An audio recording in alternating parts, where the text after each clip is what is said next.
And it is, people are there, volunteers are there with established volunteer hours during that time.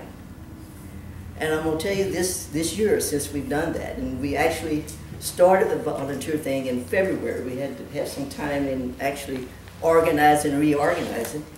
We have had 654 people either have come in or called the office. That does not include the email requests that we had, because we were in the office to actually get the emails and actually respond to them. So I think that that was very good for the county. The other thing that we did, and we worked with, and a lot of members worked with, is the 175th anniversary. It did a lot of things, not just for the whole county, but for us, it proved to us how historical this county is. Obviously, it's the first county. Therefore, you're going to have, obviously, a lot of great history in this county, and I think we proved that. During this thing, since we didn't have the map that we've heard a lot about, we developed some self-guided tours. And I'm going to pass one out, and y'all can do card trades, you know, after it's over for each one up here in front and get one, so you can see what we're talking about. What it did, it guided different places. We only got around to doing 6. And it has some story behind it. It has a belt behind it. And on some of them, it has QR codes. Now, they don't ask me to tell you all the technical stuff, but if you got a smartphone and you put it on that QR code, you will actually get some more information about it. And there's one where I'm the show, so you might want to really look at that one. We developed some partnerships in the county. There are a lot of people doing history in the county. You know, like the depot, and we got the library, got a genealogist room. Grapeland has a place. And we said, this is ridiculous, all this fragmented stuff. So one of the first meetings we had of the 75th, we had the depot chair.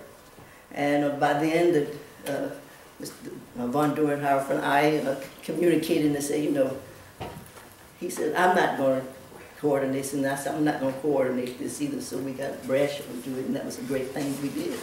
And we had a big meeting here at night with the depot and other people, and we developed partnerships so that we all going down doing the same thing. That was very good. Organized office and index historical information. We had boxes and boxes of information. Didn't know what it was all the time, but we had boxes. If you come into the historical office between 10 and 4, someone will be there, and you can find out almost anything you're looking for. We increased development of historical designation of cemeteries. We have one that is complete and have their designation. It has been filed at the court with Miss Bridget over there. And Miss Bridget also helps us out a lot with the people who want some information from over there. That is the old Shady Grove Cemetery. That's over there just on the other side of Fordyce. And we're looking at 3 or 4 others. Post Oak Cemetery, which is very close to Augusta. Their application is gone. And so that cemetery is in the works of being designated historical cemetery. Now, if you want me to go through that, I can't do that today, but come over and I'll tell you exactly what that means. And that is very important, and I know the commissioners understand that. We also have a house in the Kennard area that has been, the application is at THC to be reviewed. So we're still working on historical markers, and we have a lot of other historical places that need markers. So that's never going to end. We also maintain lists of cemeteries. We're always reviewing, surveying, taking pictures of cemeteries. We have, during the celebration, we realized that it would be nice to have a listing of residents who were in the armed forces. We have started that. Not only will you know you were in the armed forces, but you know what branch you were in, or whether you were in several branches. We have that information. And what we did during the 175th is that we cleaned all the historical markers in Houston County. The Lions Club and some other people, we worked together, and every historical marker in Houston County was clean. We did miss one, which we have gotten right now, and that's the one in the park, in front of the building that used to be there. And one of our commissioners brought to our attention in his musings, those who get my newsletter knows that person, And we have now cleaned that. So drive-through, like I did, because I'd forgotten it was there. And you see that you can now read that historical marker from David Crockett. So we're still doing that. I attended a workshop, because that's what we're supposed to do. So I attended a workshop called Headship Development Summit. And I got charged up. That's what workshops are supposed to do. It's supposed to charge you up, make you want to do something. And I decided, you know, there's no other county in Houston County that has more, could have more historic development than Houston County.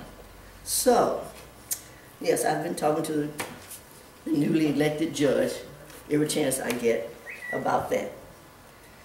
So we are also doing a historic workshop here on the 20th of December. We fully comply with the open meetings law and policies in 2012. You say, why did you put that on there? Well, I put that on there because we weren't. And I heard Jan tell somebody, you know, she's following it just like the Commissioner's Court. That's what I'm supposed to do. And so we fully did that. And with our partners, the people who sold coins all over Houston County, we've sold almost $4,000 worth of coins. That helps us with our other things we're doing. And we still got some coins. And we're going to sell some more and make some more money. And so that's where we are. And I'll get that report in today. And as soon as we get some new commissioners appointed, we're going to do the same thing next year. Thank you very much. Thank you, Barbara. Thank you for that. Thank you everybody involved for a lot of work this year. It has been a collaborative thing.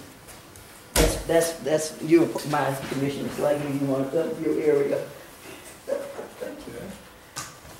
Any questions or anything that anybody want to know about the Historic Commission? We are available.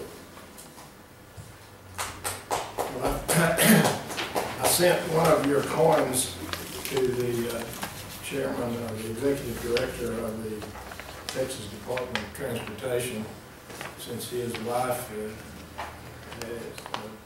is related to people who grew up in this county, and hopefully that you'll remember us as they plan in the coming years about highway improvements and this, that, and the other. I don't think the coin will do it, but he can at least pass it on to his children and show them at least part of where they came from.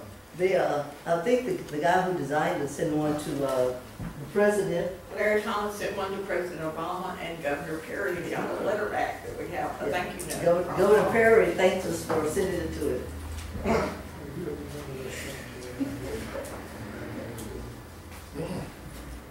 That one's very interesting. Two graves in there that were maybe Mexican American. 1878, right on top of Paddleberry Hill out. You can see it from the pine tree down that way.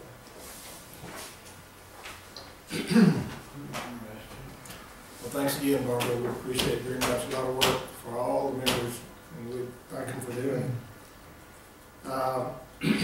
We'll move on then to item 10, which is to consider action on accepting this multi-jurisdictional mitigation plan here. It is a grant, but it's a 75-25 grant. I think we've talked about this previously, and it's a FEMA grant. Is that right? Okay. All right. What do you want to do? To explain more what this is the plan on what would happen during emergency that we have to get done, but they do give us the money for it, and the matching is an in-kind. There won't be any funds. Right.